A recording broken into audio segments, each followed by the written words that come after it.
So Impact presents its 20th anniversary show this coming Sunday. It's called Slammiversary. And with me, joining me today is Impact's correspondent for Slam Wrestling, my former colleague, Bob Kapur. Bob, how are you doing? Hey, Blaine, thanks for having me on. How's the 2022 treating you so far? Yeah, not too bad. It's been nice weather thus far for the summer. Yeah. Yeah, so a little over a month ago, I had Jeff Jarrett on the show, and we spoke about the history of TNA/Impact Wrestling. So we're going to start there. I wanted to ask you first of all about some of your fondest memories from the 20-year period. Wow. There's probably no better person to ask than Jeff. I mean, he was there from day one. My favorite memories. I was just excited to see it happen, right? I was a big Jarrett fan in WWE, WCW, I mean, even his USWA stuff.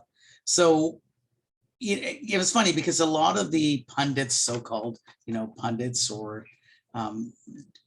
wrestling journalists had written it off before it even started.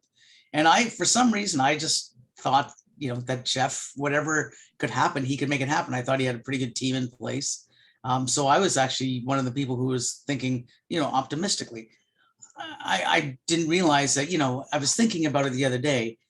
Their current, 20 years is almost 3 times the length of time that ECW existed, right? When you think about, longevity, right? It's outlasted Ring of Honor. Yeah.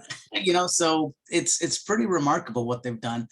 Some of my favorite memories. I mean, I was there the night in Windsor, Ontario, when Jarrett beat Raven for the world title at the Border City show. One of the few people who was there live. The crowd who was there live, and that's where I got to meet Jeff for the first time, and I got to meet some of the TNA management, and from there, I've enjoyed a pretty good relationship with them. I've always had a good relationship with Scott D'Amore. And then to see all the guys who I covered on the Toronto and Ontario independent scene for Slam, right? The guys like Eric Young, Bobby Roode, Chris Sabin, right? To see where they've gone over the years, right, has been to follow their career journeys has been remarkable. I mean, Josh Alexander, I was covering him when, he always talks about when he was a little chubby fat guy in the singlet, right? And I was like, yeah, I was at those shows. And to see where he is now, it's remarkable. I think the other one, favorite night for me, there's, because I've been to a few of the pay-per-views live and I've had a chance to meet with, everyone in the top management. So from a journalistic standpoint, that's been great because I've gotten a lot of access. As a fan, I was never a Sting fan until I saw him win the title in a King of the Mountain match. And I was like jumping up and down, like 12-year-old Stingers. I was like there in the crowd going like Sting, Sting, Sting. And that's converted me. Like I've never been a fan of his until that day. Mm-hmm. So yeah, it's just a lot. I mean, even through the rocky times, there was always a certain amount of fun to it. I think my favorite moment though, just viscerally, was watching Mick Foley beat the hell out of Bubba the Love Sponge on TV. I recall that, yeah. That was a great moment. Yeah. So just a ton. When I think of TNA and Impact, I just get an overall feeling of, hey, this is what an accomplishment that they've done, and it's just been a fun ride. Yeah, and speaking of, so I've had kind of a rocky relationship with TNA/Impact Wrestling. I loved them when they first started because it was an alternative to WWE at the time. I thought the X Division was very innovative when they started. Now it kind of gradually developed and became more like WWE, in my opinion, over the years. And that's kind of what turned me off of the product initially. Especially when I was doing the Slam reports at the time when Vince Russo was at the helm there. Yeah. But so that's enough to turn anybody off of the product, to be honest. But the last year, I don't know what they've done. I don't know if it's a change in management or booking direction or whatever. But you've seen some of my posts in some of the groups. I love this product now. So having said that, some of the fans who may still be on the fence about watching or tuning into Impact Wrestling regularly because of those years that it was a major turnoff for a lot of people. What is it that excites you about the current product that you would recommend to current fans? Sure. Before I do that, I would be remiss if I didn't mention getting to do those vignettes with Scarlett Bordeaux. Those are, I would say, another highlight in my life, not just as a wrestling journalist. To your question, I think they've done a great job of going back to basics, right? They have, for the most part, right, they're just telling simple stories, heroes, villains, right, baby faces, heels, whatever you want to call them, and go, giving them an issue to fight about, and then having them wrestle. And they've got away with a lot of the gaga in terms of the overbooking and the ref bumps and the constant swerves for no reason. They're just going out there and telling relatively simple stories. And I think that's at its core, that's what wrestling is about. It's black versus white in terms of, black hat, white hat. And they've done a good job of that. It's been simple, straightforward. They've added in some new characters. And I think some of the wrestling talent they have is just bar none some of the best really in the industry. And I say wrestling, but I also mean sports entertainment, right. However you want to use them. But I think that's been a really, you don't see a lot of the nonsense that you're seeing in other companies, the lame comedy. And they do some of that. I mean, that whole Wrestle House year-long experiment, which I kind of forgive them for because it was in the pandemic. So what are you going to do? You come up with something new and innovative. And that drove a lot of the shows for a while, which were not the greatest segments. But now that, the last 6 months to a year, as you said, I think they've really turned things around and are, they're probably one of my most enjoyable shows, watching it every week. Yeah, absolutely. And one other thing I'd like to add is that I've noticed that a lot of the matches are lengthier nowadays. There's definitely more storyline development and progression, but the matches themselves are a lot longer. And I think that's what a lot of fans want to see. Because I remember at a time when I was doing the reports myself, there were maybe like 2 or 3 minute matches, and they were the bulk of the show was all these talking segments. Yeah. For the most and part. Even then they've changed that too, because probably even a year ago there was a lot more, proportionately a lot more talking and backstage segments than in the ring. And it's like I said, they've gone back to basics. I think one of the basics is you can't really tell a compelling in-ring story in 2 to 3 minutes, right? Because then you're just getting, here's a couple moves, here's the typical formula of a match, and it's over. But now I think they're actually letting the drama play out. They're selling, and I think that's part of the length, is that they're giving time to actually make you feel as a viewer that they're feeling the moves, which is, to me, that's the art of wrestling. And by extending them and going through commercial breaks and letting the story of the match play out, I think it makes for a more compelling product for sure. So now looking towards the pay-per-view, we have a pretty stacked card. The one that I'm most looking forward to actually is the Ultimate X for the X Division Championship, Ace Austin defending against 5 other guys. So there are 6 guys in the match. And while I'm not so crazy about these multiple person matches, because they usually turn into these gigantic spot fests, I kind of like this one, and appreciate the fact that they seem to have various developing stories between individual talents. So not just in Impact, but also overseas in Japan. What have you thought about all the cross promotion recently? Well, I've liked it. I think that Impact has done a pretty good job, not perfect, but a pretty good job of bringing in guys from other companies and giving you a reason to care about them, right? Telling you who they are and why they're there, right?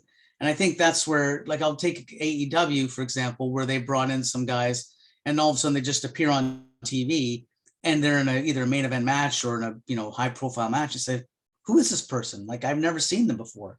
Impact has done some good in the way that they've shown clips of where these people were in Japan. They've given some backstory.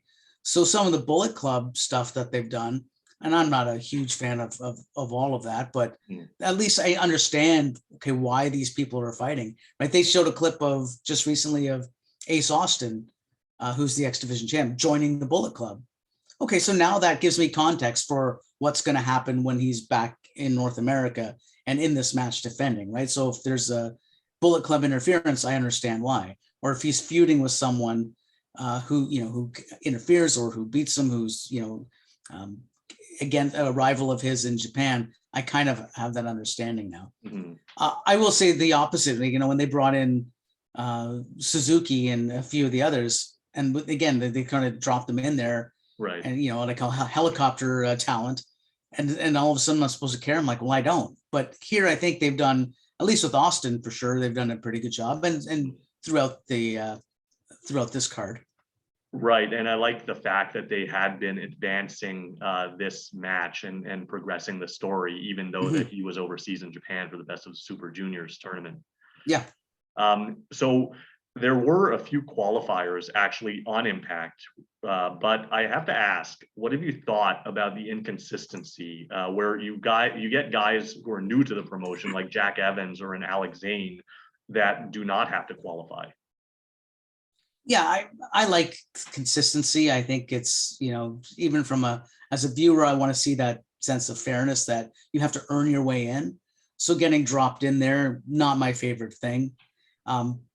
Jack Evans, he's a talent. I don't know. And I think he's perfect guy for this match. Would it have hurt to get him, a win? And again, even from the standpoint of show the fans at home who aren't familiar with him why he's good, why he should be in the match, by having him beat, even if it's they don't have a lot of preliminary guys, but you could have had someone like, Blake Christian or Zicky Dice and have him beat those guys, or Swinger, right? I think is the perfect enhancement guy. Yeah. And let him come in that match. Cause you're right. Cause all of a sudden you're saying, well, why isn't a guy like Crazy Steve or Black Taurus in the match?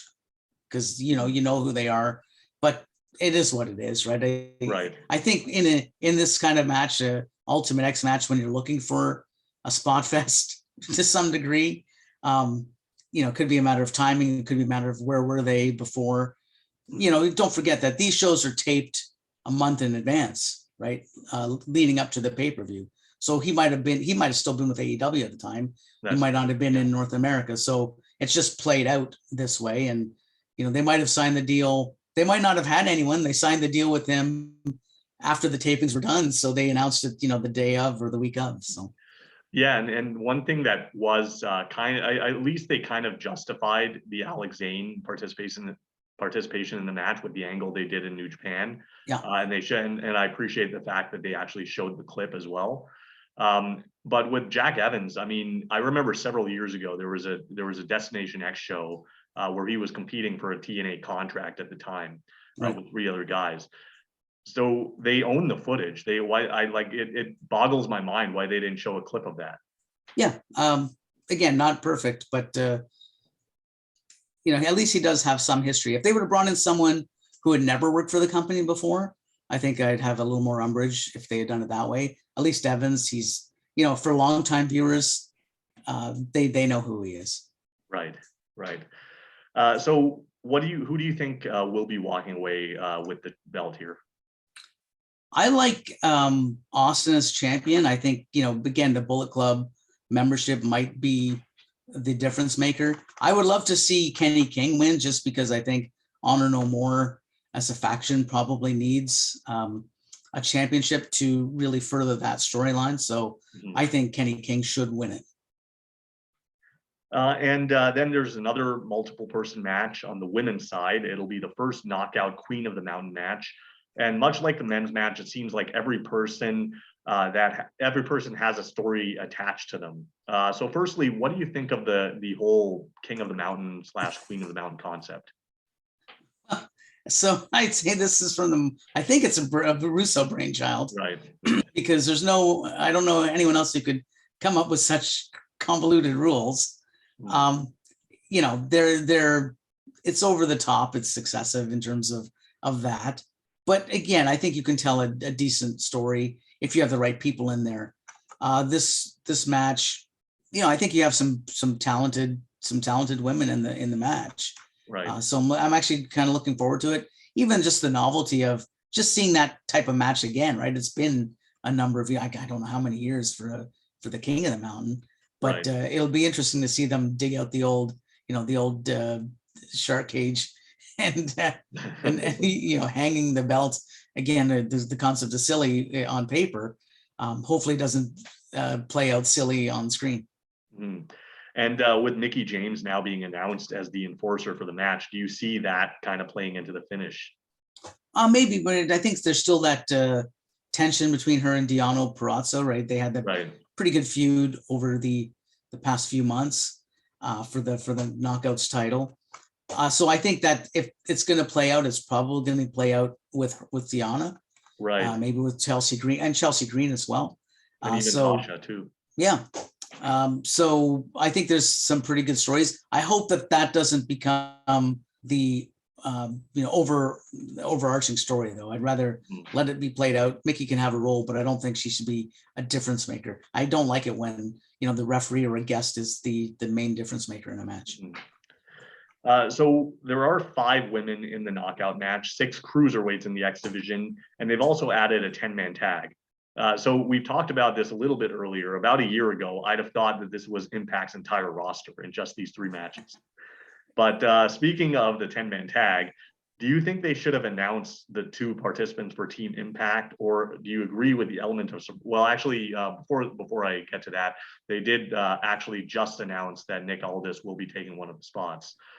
So Yeah. do you agree with the element of surprise, and what do you think of the Aldis choice? I think Aldis is a really good choice. I think he's a good wrestler. I'm surprised they didn't actually. I don't know if they mentioned. I don't think last night they said he competed as Magnus. Or they might have said Magnus, yeah. So I think that's good, at least to remind him. Again, if you knew he was coming in, maybe show clips of his title reign or what he did there. I kind of would have preferred to see the other name announced, because I think if you're going to do surprises, because the one match they mentioned yesterday night is that they're going to be doing another reverse battle royal. Yeah.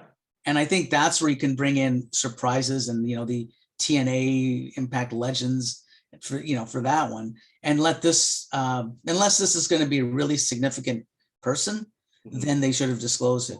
And when I say real significant person, I mean I'm talking someone like Samoa Joe, who had so much history with the company. I don't expect it'll be anyone who's signed with WWE. I don't think it's going to be Bobby Roode or AJ Styles or even Abyss. But if it's a Samoa Joe, I think that's a perfect choice. And that I think, should it be a surprise? I don't know, because Blaine, you and I have talked about this in the past. To me, if you're going to bring in a name like that, promote it so people pay for the pay-per-view. Right. Mm-hmm. Yeah, no, exactly. I mean, I guess people might pay out of curiosity, I guess. I don't know, but it, like you said, it should be somebody major. I don't see it being like a Shark Boy or something for that. I don't know why they would keep that a secret. But again, I think we talked about that again with would people tune in out of curiosity? I don't know. I'd pay $50 to say maybe it's good, but if you tell me it's Samoa Joe, or you tell me it's whoever from the past, I'd pay to see Sabu come back, right? Some people might pay to see Ken Shamrock come back and wrestle as a Hall of Famer and the first ever champion. So to me, you're guaranteeing some buy rates if you name the person, and you're taking a gamble if you don't. Yeah, and I think you and I had both, prior to Aldis being announced, I think we had both chosen or selected the choices of James Storm and Christopher Daniels for those 2 spots. And I think that would have made the most sense, being the 2 Impact originals. I don't now Aldis is a good choice, but I don't consider him to be an original per se. Yeah, that's fair. He's a newer generation guy. Mm-hmm. Yeah. So I mean, they have brought back guys that they have promoted as Impact originals, which I haven't bought either, like Matt Morgan, or like yesterday with Garrett Bischoff and Wes Briscoe, and I'm sure most fans probably don't even remember who those guys are. So it would probably help to show clips of them as well. Well, I mean, I think people might remember aces and eights, but when you think But of not for aces any and good eights, reason. you don't. Well, but if you think of aces and eights, you certainly don't think of those two, right? Yeah. They're not at the top of the list. Right. So who are you expecting to be the final participant? I mean, you mentioned Samoa Joe, and of course they seem to have a working relationship with AEW. Frankie Kazarian is on the team. Do you think, are you considering anybody else? Oh, well, again, he's a long shot, but I'd love to see Shamrock in there just because he was the first, the first champion. It would be cool to get Kurt Angle in there as well, right? Because I think he's another guy who's, I'm not saying he's synonymous with TNA or Impact, but he was certainly a big part of that company for some time. I guarantee you it won't be Jeff Hardy.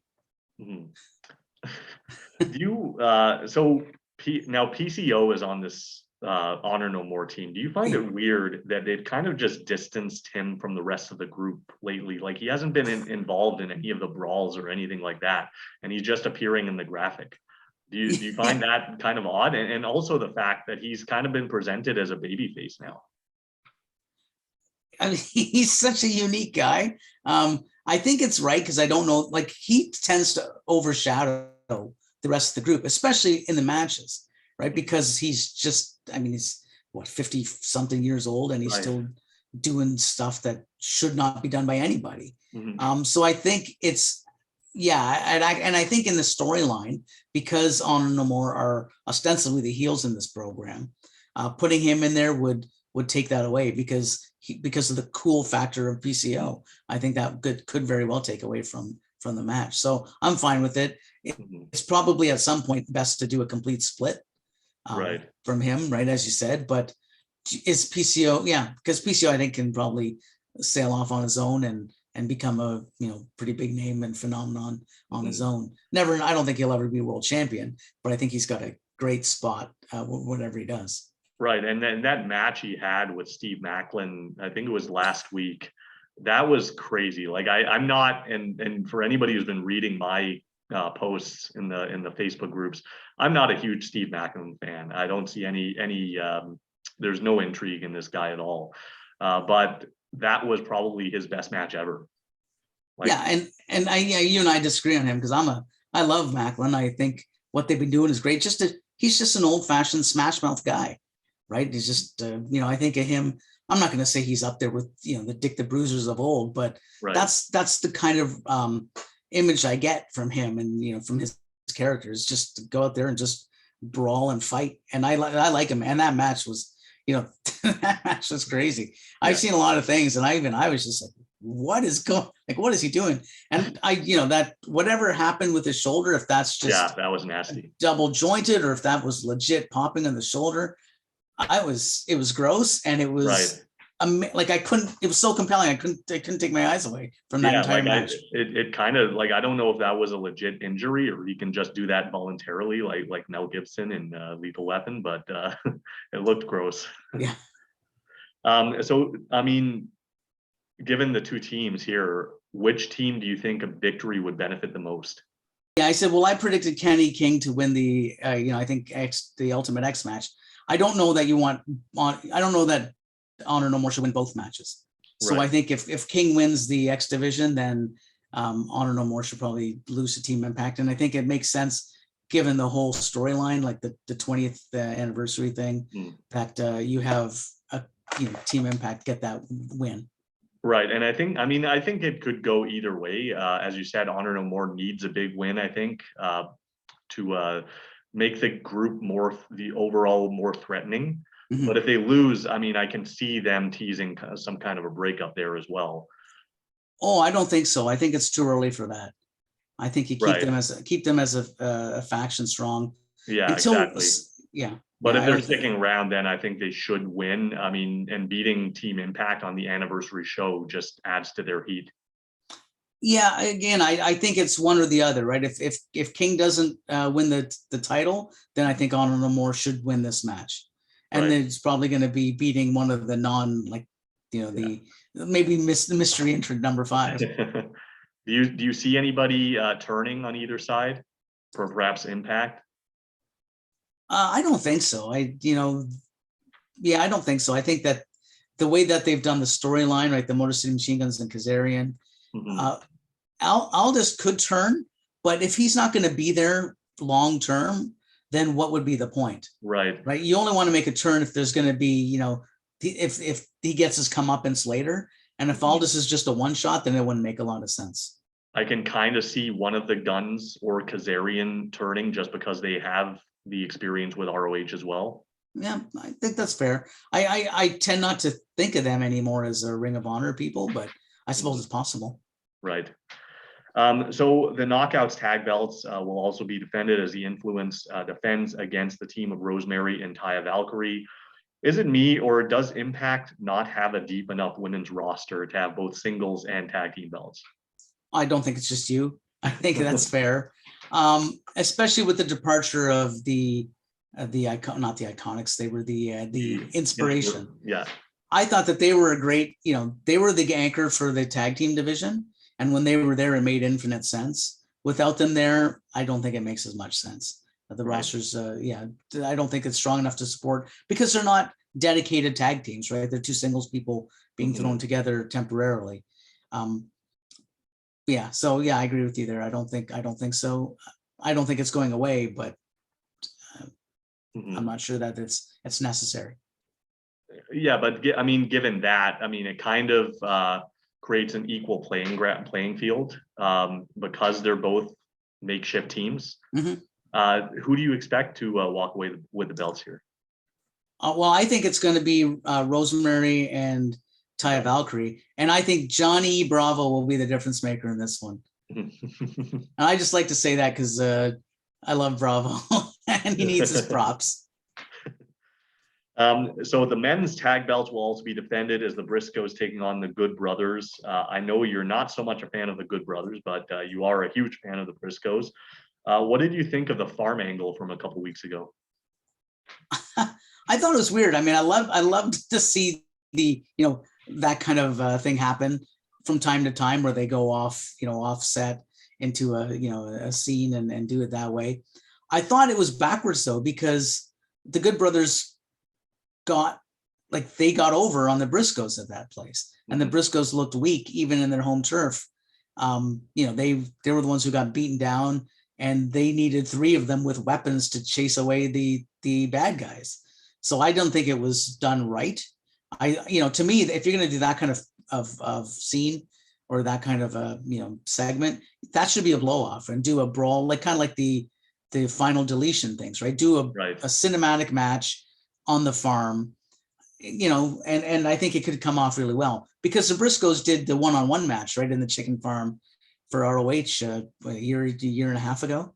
Right, so it can be, so it could have been done that way. I think it would have been better than using it to further an angle, and especially to have the Briscoes lose on their home turf, lose the battle. It didn't make a lot of sense to me. And what kind of match are you expecting here between the two teams? I think it'll be a pretty straightforward tag match. I don't think there'll be a lot of, there might be run-ins because for the Bullet Club, I think that's always a potential to happen. I'm interested though, because the Good Brothers came in 2 years ago on Slammiversary. My understanding was that it was a 2-year deal. Now, I don't have confirmation, but I expect that unless they've renewed and it's not been announced to my knowledge, this could be their swan song, and I think they go out with the Briscoes retaining.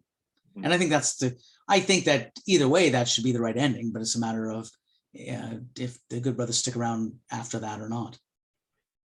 We've also got the Digital Media Championship on the line as Brian Myers takes on Rich Swann. Personally, I don't get this whole concept. Is there anything intriguing about this match? Not for me. I think the Digital Media Championship, it's fine for digital media only. Like you put it on the YouTube, or they have the subscription for the YouTube page. You put it on Impact Plus, and that's where it should stay. It shouldn't be defended on other shows or live, TV or pay-per-view. And Brian Myers, to me, Blaine, I find him one of the least compelling wrestlers on the planet. So I like Rich Swann, but I think I don't know that he's got I don't know what they're doing with him right now. or Right. what he wants to do right now, but I don't think it's this, and I don't think it should be this. And Yeah. I don't, I guess I hope he retains, just because I don't think Brian Myers should be anywhere near the top of any, championship. Yeah, like I was hoping once Willie Mack left the promotion that he would be re-added back to the X division and placed in the Ultimate X match. Clearly, that's not the case. I hope they have bigger plans for him than this, but things are not looking good at the moment. This is a kind of a situation where it's a shame that, the working relationship between them and AEW didn't work out, or didn't go the way I think everyone hoped it would, where you'd see Right. talent exchanges. Because Swann is a guy who I think would do really well in that environment.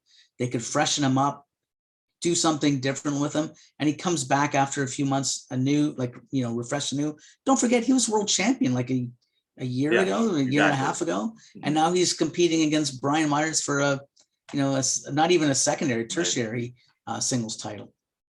Right. Yeah. And I mean, he seems to have gone the route of Kofi Kingston after losing the world title, which is really unfortunate. Yeah, I'd say even probably lower, right? This is like going from, like, if Kofi were to be pushed down to the main event show. Yeah, exactly. Moose and Sammy Callahan also do battle in a Monsters Ball match, as just announced, the stipulation. And that said, I have to ask, are there too many gimmicks on this show? Well, I think they're tapping into the history of the company, right? And they're trying to do, something for like the nostalgia kick almost everywhere. The Monsters Ball, I mean, I think if you're going to do a hardcore match, because I don't think that anything else is going to be hardcore. If they're smart, they won't be using weapons or tables or anything, or even maybe blood for the rest of the show. Right. And keep it all to this one. Is it necessary for this one? No, but I think those are always fun to have as a one-off on a pay-per-view. You want that kind of variety. So I'm okay with it. Hey, and if they're not bringing back the Elevation X match, so I think we can be thankful about that. Any predictions here for an outcome? I expect Moose will win. I don't know why, but I think that they've pushed him strong, and I think Sammy will. It'll be a really good fight, and Sammy will bleed buckets. And I think though Moose wins, just because I think that they're still trying to keep him looking almost invulnerable. And then, of course, for the big one, it'll be Josh Alexander's first pay-per-view title defense against an Impact original, Eric Young. What have you thought about this program thus far? I really liked it. And I think last night's closing segment was really strong, right, in terms of pushing the pay-per-view. I know some people don't agree with me, but I really enjoyed it. I think the big thing here is going to be, how do you get Violent by Design, like Diener and Doring, out of the situation early as possible in the match?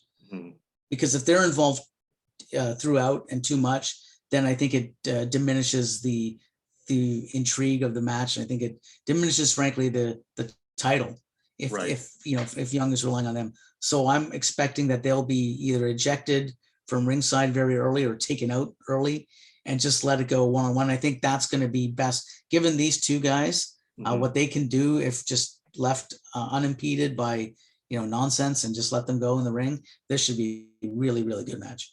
Yeah, and I had no problem with the angle on the go home show. I just feel like it could have been, the placement was a little off. I feel like this is an angle that should have taken place weeks ago instead of on the go home episode. I think we just needed the fine. I understand the whole concept of the final push towards the pay-per-view, but I think this should have been one of the earlier angles rather than the closing.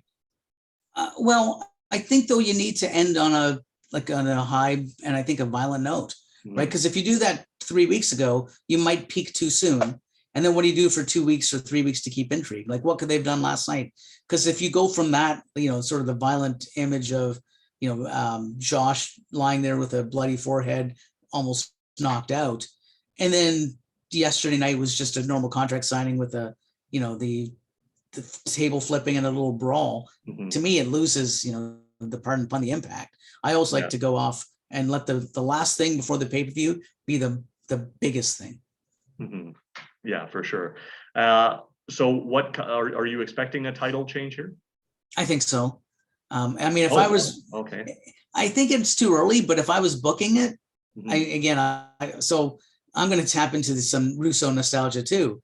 If I were booking it, I would, like I said, get rid of Doring and Dina early, have a really hell of a good match. I'd, if I'm fantasy booking, do a ref bump, have VBD come out, put the boots to, to Josh a bit. I'd have Jade Chung, so Josh's wife, come in because she's been introduced throughout the storyline. And they, security guards, whoever, take out Violent by Design, get them out. And as Josh gets up, Jade low blows him, turns on him, wakes up the referee, and have Jade as a heel member of Violent by Design, and Eric Young as champ. Again, that's Russo booking, but I think it'd be interesting. And I don't think that it would hurt Josh to lose that way. I think actually it'd add a new twist, and I think a new twist to Violent by Design as well. So where do you, given that prediction, where do you see them going next with either guy? Well, I think if you've got that happen, then you have a longer term feud. Right, yeah, exactly. Right. And you see them extending that potentially to Bound for Glory, or? I would think so. I would hope so. This is, these guys are good enough, and I think it's there's enough material there that you could stretch this out as a longer term story and get maybe some TV out of it, another pay-per-view for sure. Because I hate when in certain situations, and if Josh loses again so soon, then you've got the other story of can he do it? Can he win? And can he defend? Right? They did that with Sasha Banks in WWE, where she kept losing her first title match, and then when she finally won, got her first title defense, it meant something. So I think you could do something similar with Josh. Right. And if he's screwed out of it, it's in a way that still makes him still makes people want to root for him.